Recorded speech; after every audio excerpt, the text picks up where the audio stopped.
Amigos de la Caja de Pandora de los 40, para mí siempre es un placer estar acompañándolos con los mejores panelistas, los mejores invitados, nuestro trabajo de Allison, del gran Toby, y siempre da momento para hablar de historias, hablar de gente dedicada a ciertas labores dentro de lo paranormal, porque hay investigadores paranormales, hay videntes, hay brujos, hay gente que tiene experiencias muy raras, y está la hermosa Mado Martínez, escritora, que hoy nos viene a contar de un mundo de cosas, ¿cómo se dice en España? ¿Cachondas o eso ya es demasiado fuerte la palabra? No, cachondo no. Cachondo es otra cosa. Demasiado fuerte. Eso es muy, esa es la muy palabra. fuerte, muy hot, ¿no? Una pasada, tío. Bueno, pues Mado, ya ustedes la conocen, ha venido muchas veces al programa, siempre hablamos de temas diferentes y lo más reciente fue el live streaming que tuvimos en el cual tratamos distintos temas, sobre todo el tema del más allá, pero hoy nos vamos a centrar en su nuevo libro y en fantasmas, tal como ya lo han visto por ahí en las promos de las redes sociales, el mundo de los fantasmas. ¿Y por qué escogimos fantasmas? Porque algo tiene que ver de eso, el tren de las almas. ¿Cuándo se te ocurrió el tema? ¿Por qué quisiste hacer ese libro? ¿Qué fue lo que pasó con el tren de las almas? Pues pasó que había un tren sobrenatural que me rondaba, me perseguía, me acechaba, era como una especie de imagen. Yo siempre digo que mis historias nacen de una obsesión y me obsesioné, de verdad, me obsesioné con esa imagen, con esa historia, con esa idea. Me entraba ansiedad, necesitaba sentarme a escribirlo y me ponía nerviosa cuando no podía hacerlo, ¿no? Yo siempre digo que cuando escribo una novela o una serie o una película soy como una especie de medium que lo único que hace es ser intermediaria y dar vida a esas voces y a esos personajes, ¿no? Y así fue como alumbré el tren de las almas. A diferencia de otros libros que has escrito, ¿cuál pudo haber sido el principal reto o qué tiene de diferencial con los otros libros? No sé si desde la comodidad de la escritura, desde la inspiración, ¿cuál es la diferencia? Pues fíjate, es que cada una de mis novelas es como cada uno de mis hijos, es que todos son especiales. Yo estoy enamorada de todos mis personajes, de los buenos y de los malos. O sea, para mí están vivos, es una relación de amor, incluso en el ensayo. En ensayos a veces, no sé, también me pasa, ¿no? Pero sobre todo en ficción.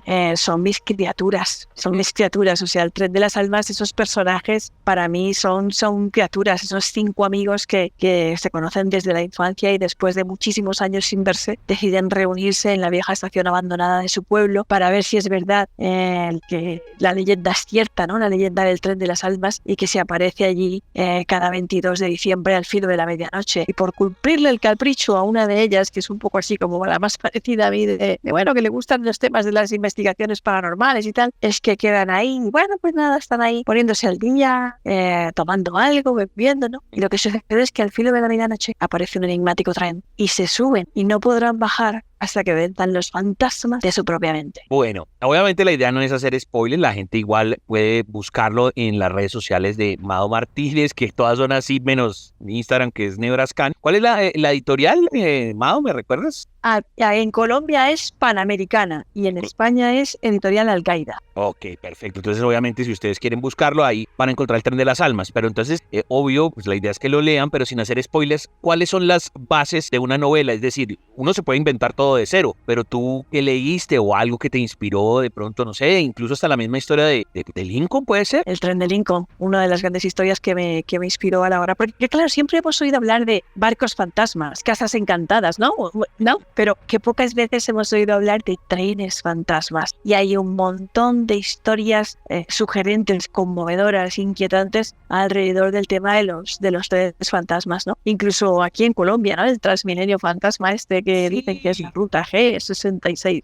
Sí, eso es una historia muy famosa y me parece bacanísima porque uno también de nuestros grandes invitados, que es Jaguar Gutiérrez, que también ha venido muchas veces por acá, el man me cuenta muchas cosas del Transmilenio y ahí empieza como o sea, se bifurca porque entonces también aparece el man de la tractomula, aparece el man del taxi, aparecen otro tipo de transportes y entonces es muy bacano. ¿El tren de las almas contiene las almas o como en el caso de Lincoln es un fantasma per se? Porque es que qué curioso, uno pensaría que hay objetos que no son fantasmas porque de pronto no tienen alma, pero yo me acuerdo que hay, no sé, hay películas de terror o Stephen King que, por ejemplo, una vez inventó que había un carro que era fantasma o que el carro era el asesino, mejor dicho, o sea, no, son objetos los villanos, ¿no? Pues fíjate, sistemas de creencias o en tradiciones orientales como la japonesa, los objetos tienen alma. Todos los objetos tienen alma. Por eso para ellos la relación con los objetos o llegar a enamorarse de un robot o cosas así, ¿no? Tiene más sentido que para nosotros, ¿no? Porque los objetos tienen alma. Fíjate, has mencionado el tren de Lincoln. Es una de las historias más locas y bizarras que yo he investigado en mi vida. Porque como tú bien sabes, Lincoln era ya de por sí un personaje bastante pues particular, ¿no?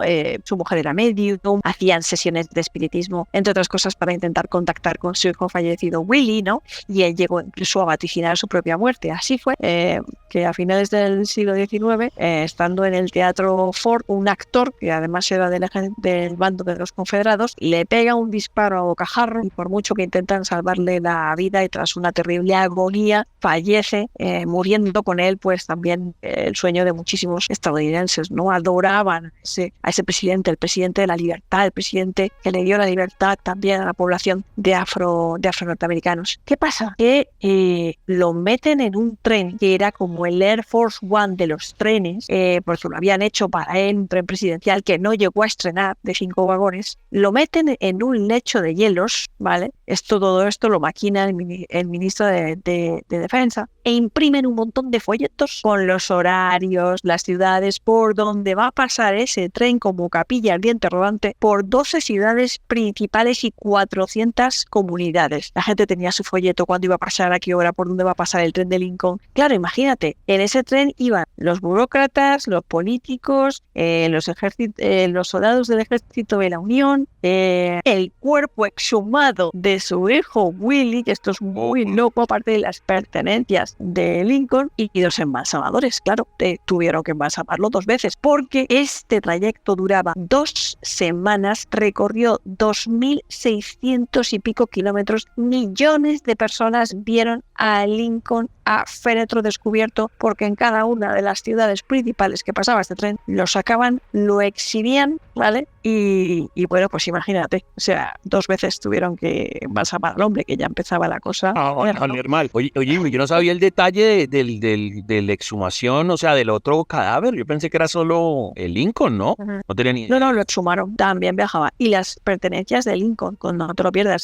como si eso fuera, no sé, el entierro del faraón y tuviera que llevar todas sus pertenencias y todo su ajuar para el viaje al más allá. Incluso debajo de lluvias torrenciales, incluso bajo amenaza de cancelar la exhibición, la capilla ardiente en uno de los días por cuestiones de catástrofes climáticas, y no hubo manera de parar a la vagabunda de gente que quería ver. Claro, esto dejó una huella tan grande en la memoria de los estadounidenses, y a partir de entonces y con los años se fue consolidando. Se empezó a decir que en la estación de Poughkeepsie, en Albany, cada 27 de abril, que era el día que había partido esta comitiva férrea del tren de Lincoln, se aparecía el tren fantasma de Lincoln. Y hoy en día todavía son muchísimas las personas que durante estos días acuden a esa estación con la esperanza de pasar este tren que dicen que aparece sobre un manto negro cubriendo las vías, ¿no?, del tren, flanqueado por los soldados del ejército de la Unión con sus uniformes azules, con tenues músicas fúnebres, esa chimenea pitando, crespones negros, ¿no?, y que todos los relojes se paran y una vez que ha desaparecido en el horizonte vuelven a funcionar. Brutal. Yo sí conocía la historia, el pedazo que no conocía es ese que iba como con otras, o sea, pues el cadáver exhumado, lo de las pertenencias, eso sí no, pero además, pues claro, tanta energía y tantas personas que lo vieron, pues no es que sea una historia obvia, es más, es una historia muy grande, es una historia como fantástica, porque hasta el sol de hoy deben seguir pensando que además el tren pasa ni siquiera por las vías del tren, sino como por los lugares, ¿me hago entender? O sea, gente dirá, no, yo vi el tren de Lincoln por acá, aunque por ahí no pase el riel, ¿sí, es así? Correcto, solo que donde más ha permanecido el reporte de visiones es en la estación de Poughkeepsie, porque es la estación desde la que partió la comitiva fúnebre, y donde ha permanecido mayormente esta tradición de reportes y de avistamientos, aunque hasta la fecha ninguno de los cazafantasmas que acude allí puntualmente todos los años ha logrado sacar una foto del tren de Lincoln.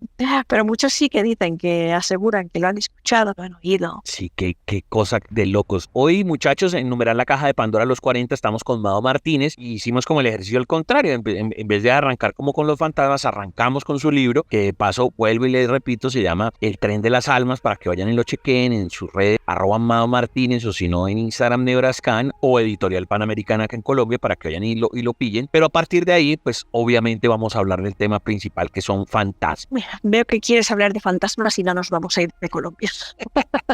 Vamos a seguir en Colombia. Bueno, Mira, fíjate, vamos a viajar hasta Medellín, a la ciudad de Envigado. sí. Bueno, pues, no sé si alguna vez has estado aquí en el departamento en Medellín, Envigado. Sí, en Envigado. Bueno, pues muy cerquita, claro, Envigado porque está prácticamente pegado, ¿no? Pegadito. Que además es una zona originaria de la tribu de los Yaraconas. Bueno, pues allí, justamente aquí en el barrio de la Magnolia, vivió un muchacho que se llamaba John Fred. Tenía 6 añitos cuando esta historia que te voy a contar sucedió.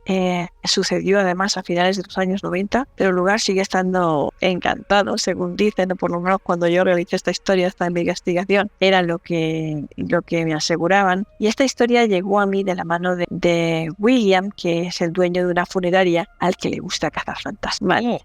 Sí, ves, ya empezamos con elementos, ¿vale? Bueno, pues resulta que en la casa de John Freddy había un patio con un palo de mangos, como se suele decir, mango, ¿no? Él solía jugar allí con un amigo que parecía entrar y salir de aquel árbol, y a veces este extraño compañero de juegos le daba a John mangos maduros fuera de temporada, cuando ni el árbol del patio ni ningún otro de la ciudad daba frutos. Entonces, ¿de dónde salían aquellas piezas tan jugosas que John llevaba a la casa y de las que todos comían? Pues él decía que se las daba a su amigo. Claro, aquí seguro que los oyentes, la audiencia, se está preguntando si es posible que un fantasma pues se saque unos mangos o cualquier otra cosa debajo de la manga, como un mago, ¿no? Así como si nada, ¿no? Esto en parapsicología se llamaría aporte, ¿no? Dirían algunos. Bueno, pues bien, la cuestión es que este chico decía que jugaba con este amigo, y con el tiempo los habitantes de la casa, su familia, empezaron a ver cosas extrañas y empezaron a ver sombras. Y empezaron a notar que aquello pues definitivamente era algo más que un amigo imaginario. Era muy raro, ¿no? A él lo entrevistaron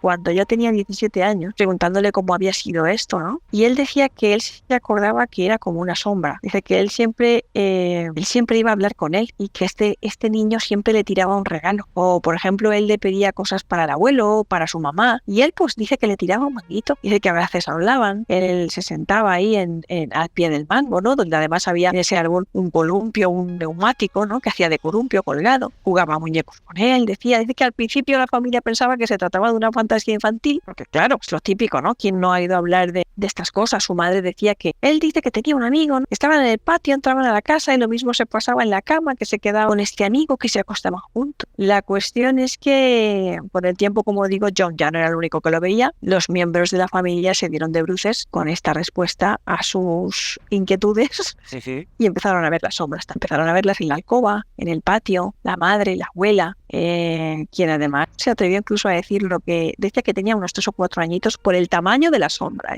Bueno, la cuestión es que nada, dicen que nunca juegues con extraños, ya aceptes regalos de fantasmas, tal vez deberían añadir, porque un día encontraron allí a John Freddy, estrangulándose con la cuerda del columpio. Y bueno, cuando le preguntaron, él dijo que es que el amiguito le dijo que hiciera eso para poder estar con él, e irse con él y estar juntos y jugar siempre. Y claro, pues aquello ya empezó a pasar de castaño oscuro. Intentaron sacar a John de la casa, pero entonces empezaron a suceder como fenómenos extraños, violentos, de abrir, cerrar cajones, ¿no? Este caso también hay unas crónicas interesantes del periodista Uber Valencia para el periódico Gente. Y bueno, la cuestión es que la segunda parte de esta historia de fantasmas es la que yo creo que le va a volar la cabeza a todos los que nos estén escuchando. ¿Por qué? Pues porque, como te digo, mi amigo William Betancourt,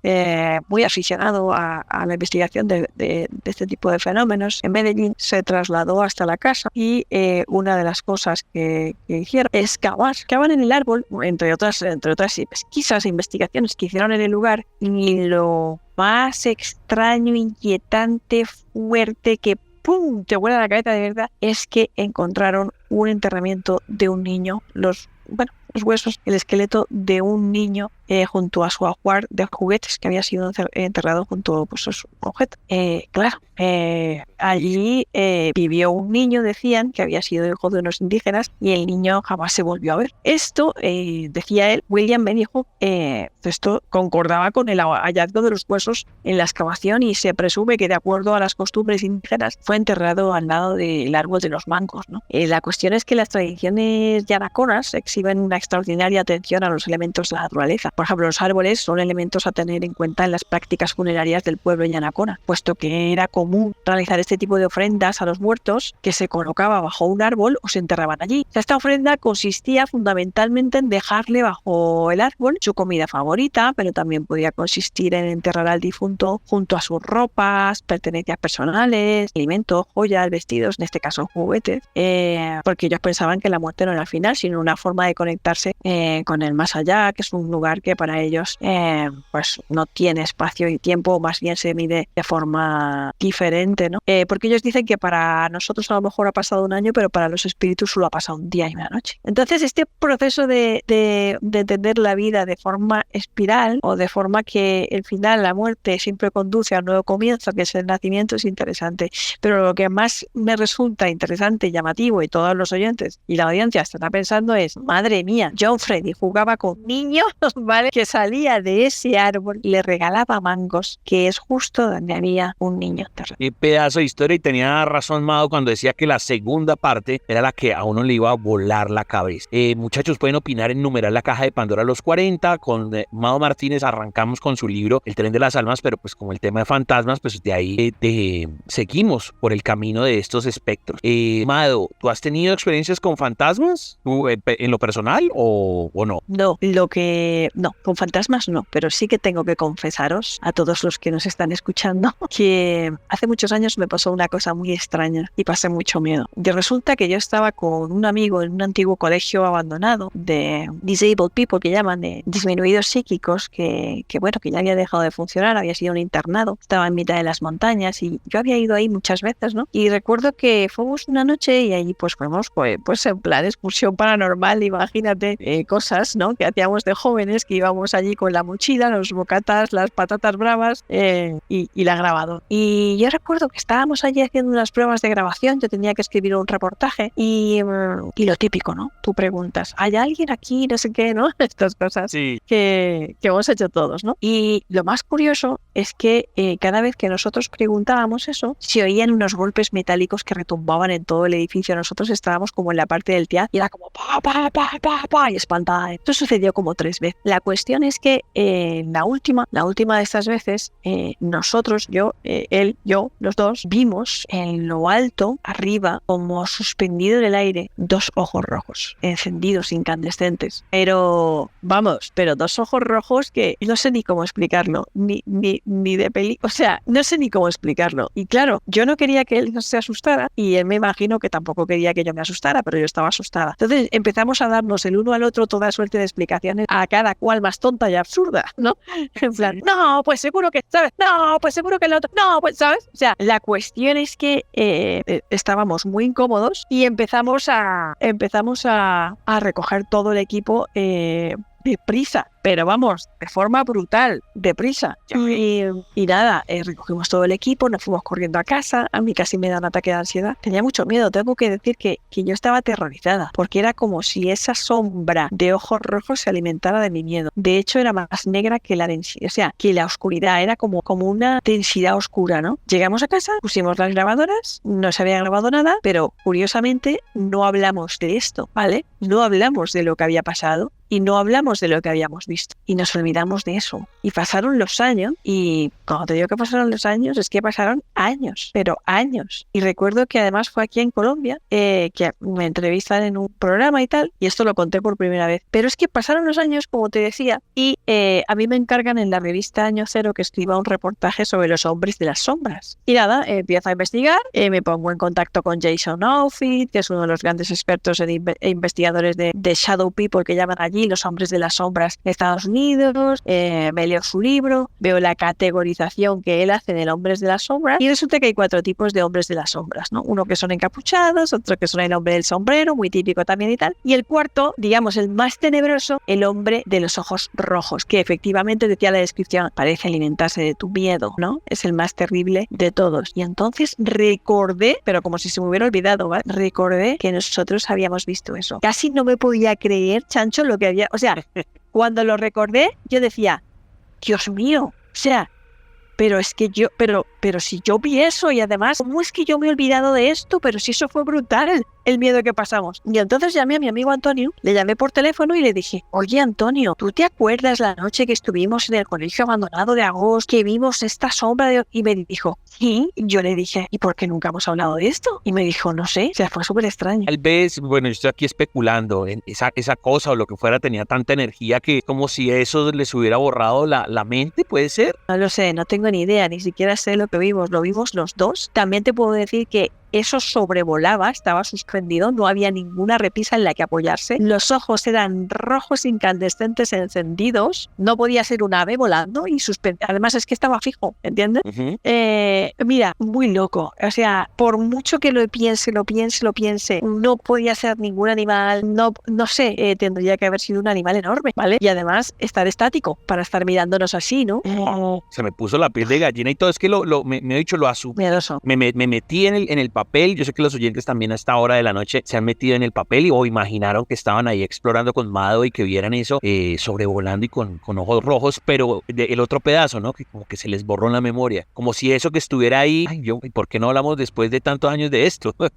Sí, o sea, además que pasamos muchísimo miedo. ¿A ti no te parece extraño? Ni siquiera lo hablamos cuando llegamos a la casa. O sea, ni siquiera lo hablamos cuando llegamos a la casa. Yo recuerdo que en la casa, ¿ves? Lo que yo recordaba es que en la casa habíamos puesto la grabación, no lo hemos visto, ¿sabes? Pero eso nos había borrado totalmente. Y pasamos un miedo, o sea, yo recuerdo, pero atroz. O sea, sudores fríos. Es que creo que no he sentido tanto pánico en mi vida. ¿Y cómo es que lo olvidamos? O sea, no sé. Está buenísimo lo que estamos comentando con Mado Martínez, autora del Tren de las Almas, y obvio, pues como son almas y pues o trenes fantasmas, lo que sea, arrancamos con lo del Lincoln, pues estamos hablando de varios fantasmas. Yo creo que nos queda tiempito para un par de casos más, de los que quieras, fantasmas de lo que sea, o algún fantasma famoso en el mundo, ¿cuál puede ser? No sé. Uy, fantasmas famosos en el mundo hay un montón, pero mira, para todos los que nos gustan las historias paranormales y también como advertencia, ¿no? De estas cosas que a veces hacemos de ir para allí, de ir para allá, buscar siempre, ir detrás de la pista del misterio. A finales del siglo XIX hay un tren que yo llamo el Boston Bridge el Titanic de los trenes. Sucedió en Boston Bridge, en Carolina del Norte. Bueno, pues cuando un tren de pasajeros partía con cierto retraso y para recuperar el tiempo perdido, pues llegó a 65 kilómetros por hora al cruzar el puente del Boston Bridge, que eso en aquella época era muchísima velocidad, ¿vale? La cuestión es que el tren descarriló y pues te podrás imaginar, se precipita sobre una altura de 18 metros en las aguas del río, de ese río, y caen los vagones unos encima de otros, ¿no? Esto fue terrible. Vais a entender por qué lo llamo el Titanic de los trenes, porque aparte de la tragedia de los que murieron en este accidente, pues súmale la segunda tragedia de los que poco a poco se iban ahogando conforme los vagones se iban hundiendo. Tuvieron que incluso sacar a los presos de la cárcel para que ayudaran en las labores de rescate. Testimonios durísimos de una madre sujetando a su hija mientras que tal, pero no lo puede, se aspira, se va hundiendo, se hunden, se mueren. Durísimo. Lo peor de todo es que 6 años después descubrieron que había sido un sabotaje, les habían soltado los tornillos, o sea, tardaron en encontrar a los culpables, no se sabe muy bien por qué lo hicieron, bueno, un desastre. La cuestión es que un año más tarde, un 27 de agosto, la misma fecha de ese accidente, pasan por allí unas personas y ven a un tipo que está como mirando la hora, les pregunta la hora y en ese momento oyen un estruendo horrible como de un accidente, ¿no?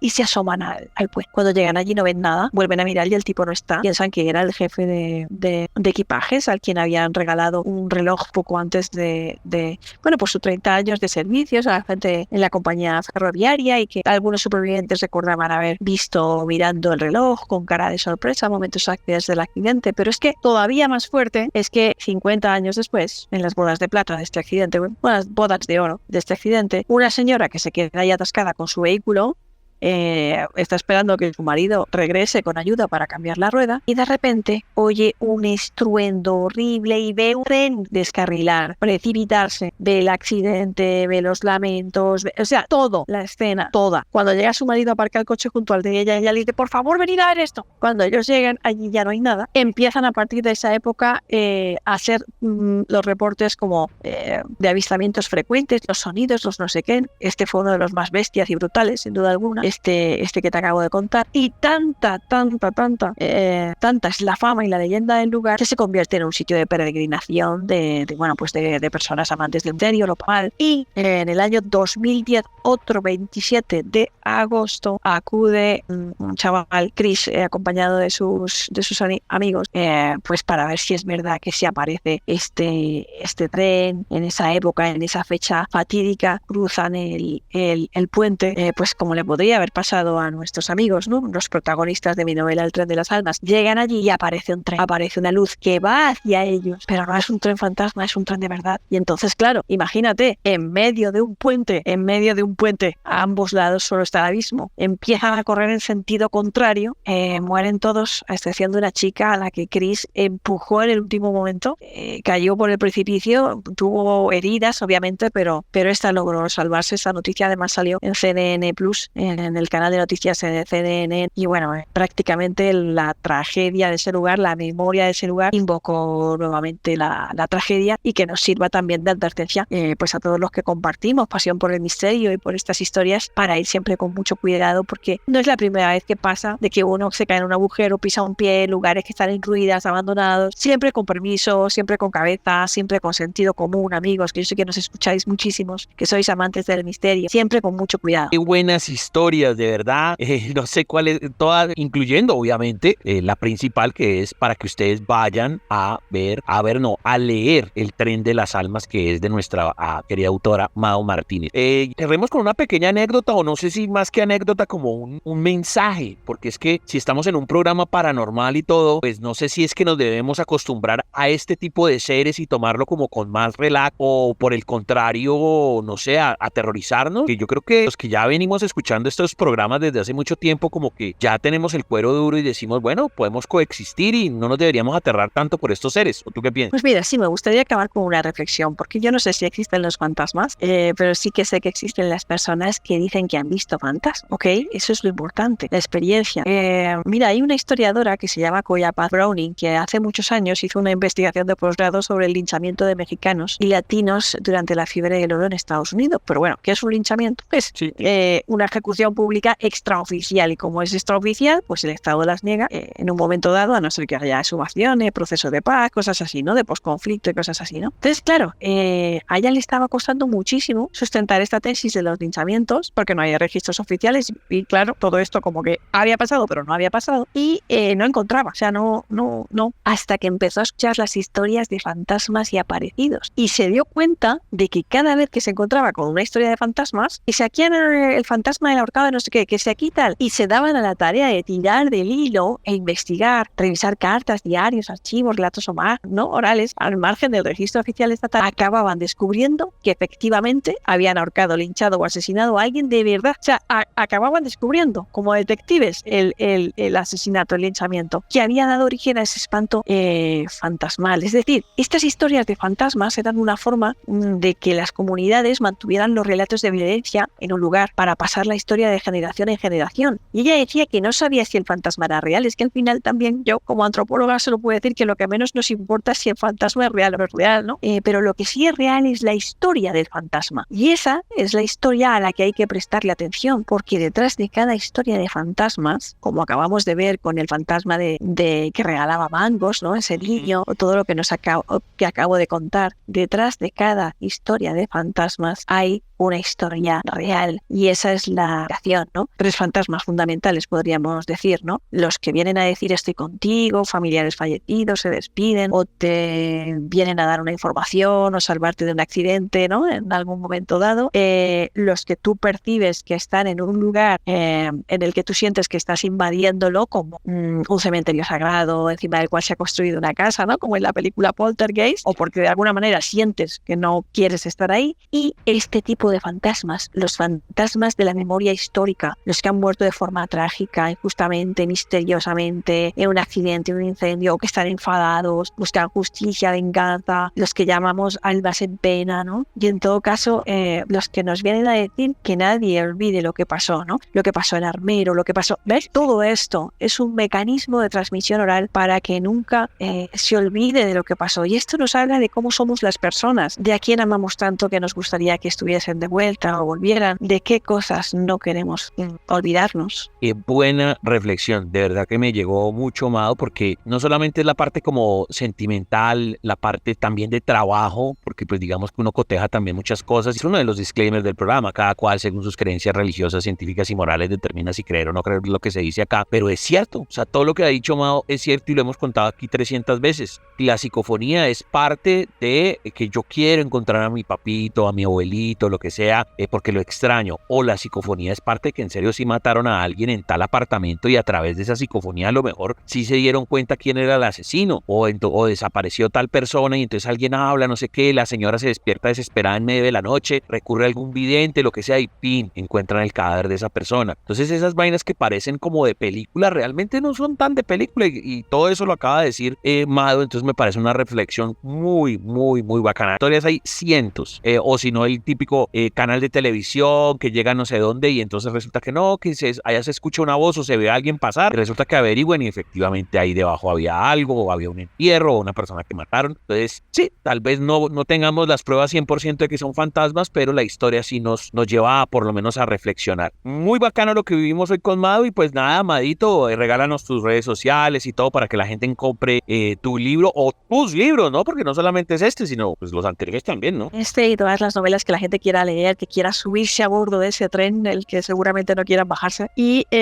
nada, pues invito a todo el mundo a visitar mi canal de YouTube, Mado Martínez, porque ahí tengo un podcast que es gratis, yo siempre lo digo, gratis, un podcast que se llama Antena Misterio, donde hablo de este y otros temas, con testimonios, con casos en primera persona, algunos ya con vídeos en vivo desde muchos lugares, ¿no? Y ahí está el podcast Antena Misterios en mi canal de YouTube que se llama Mado Martínez. Que me buscan, que me sigan, que comenten, que yo siempre respondo a todo el mundo, siempre. Y en Twitter soy Mado Martínez, en Instagram Nebraskan con B y con K acabado en N, en Facebook Mado Martínez, escritora, y en TikTok Mado Martínez. Excelente. Mado Martínez, autora, protagonista hoy en La Caja de Pandora de los 40.